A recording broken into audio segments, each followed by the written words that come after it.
Much like a real-life bank heist, Payday 2 on Nintendo Switch is dependent upon many variables.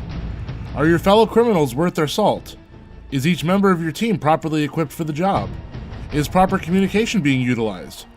If the answer to any of these questions is no, then you'll likely find your experience with Payday 2 on Nintendo Switch rather lacking. Though the core experience of pulling off grandiose acts of thievery is fun and engaging, Payday 2 on Nintendo Switch simply misses the mark in too many places to be considered the definitive version of the title.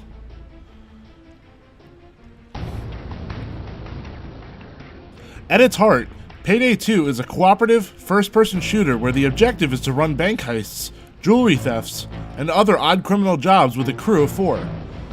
Once you learn the basics of the game in its 4-act tutorial, Payday 2 turns you loose into carrying out the heist of your choice, with the ability to change your character, gear, and perks along the way.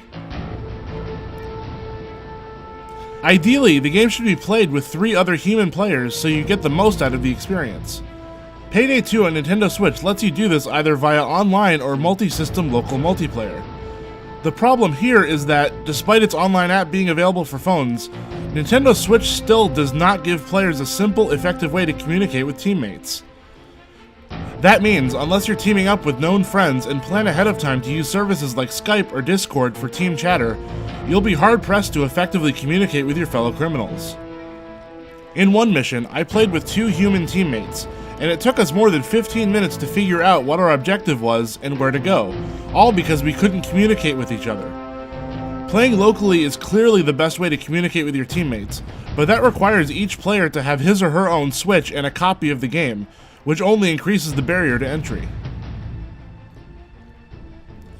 That's a problem because Payday 2, as a single-player game, does not work well. Team AI simply can't interact with the world in any way aside from shooting people, so if you're playing solo, you'll be interacting with all the equipment and moving all the valuables to the getaway van. This is especially troubling for fans hoping to play Payday 2 in handheld mode, because unless you plan to play with friends locally or stay within Wi-Fi range, you'll have to rely on the game's less than competent AI to aid you. Why couldn't Overkill have added some sort of command option for AI teammates? For a game that relies on team cohesion, it's severely lacking in this regard.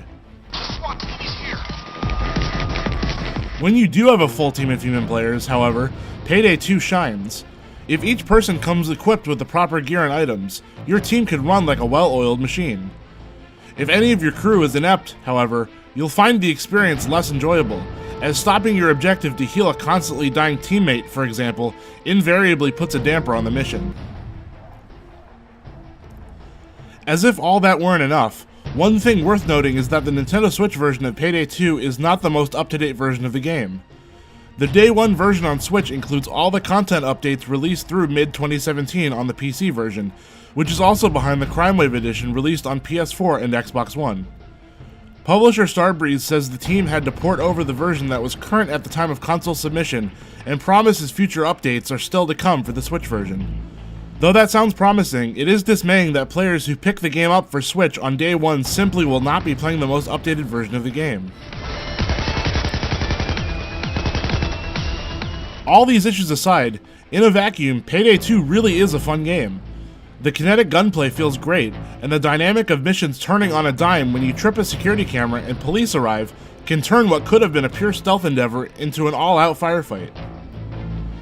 You can feel tensions rising at these critical moments, and it's situations like these where Payday 2 shines the brightest. Potential payouts are huge, and you can use all the money you require to purchase new weapons and weapon mods.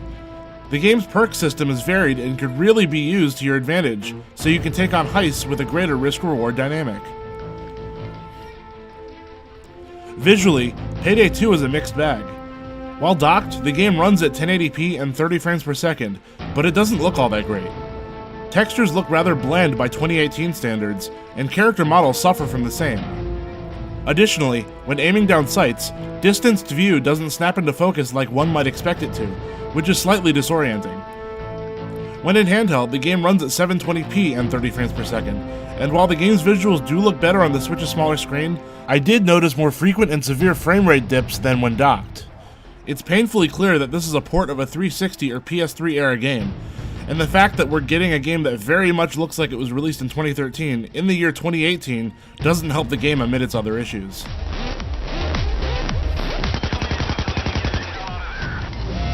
Payday 2 on Nintendo Switch takes almost all of the good things from its previously released versions and puts it in an inherently flawed package. Though the moment-to-moment gameplay remains as fun as it ever was, too many issues plague the Nintendo Switch version. Outdated visuals, lack of easy and effective team communication, and a gameplay loop that is too innately reliant on having competent teammates, which aren't guaranteed, are only some of the problems Payday 2 sees on Nintendo Switch. If Nintendo ever allows Payday 2 to utilize its online voice chat app, then perhaps the game could see renewed life in the future. For now, though, Payday 2 on Nintendo Switch is an okay endeavor at best. For more on Payday 2 for Nintendo Switch, you're already in the right place. Switch Joy.